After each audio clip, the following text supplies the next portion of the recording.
सकाळी तर मी माझ्या टायमावरती लवकर उठलेली होती, पण मोबाईल चार्जिंगला लावून परत एकदा झोपून घेतला. चला आता लवकर फ्रेश व्हायला जावं लागेल, नाही तर मी परत उशीर होऊन जाईल मला आणि मग मी इरूला पण स्कूलला उशीर करून देईल. फ्रेश झाल्यानंतर सगळ्यात आधी मी ब्लॅक कॉफी घेतली, कारण मला असं वाटतं मी जर ब्लॅक कॉफी घेतली नाही तर मी काम करता करता झोपून जाऊ शकते. हां, कोणाकोणामध्ये असतं ते टॅलेंट, माझ्यामध्ये तर नाही आहे. पण नक्की मला सांगा कोणामध्ये आहे. तुमच्यापैकी कोणी असेल तर कमेंट सेक्शनमध्ये कमेंट करा.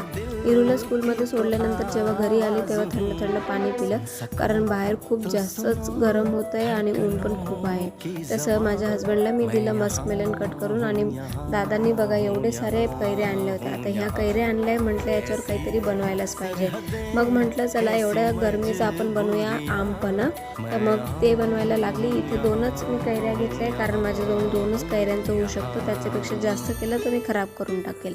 आणि बाकीच्या कैऱ्यांचं मम्मी बनवणार आहे भाजी.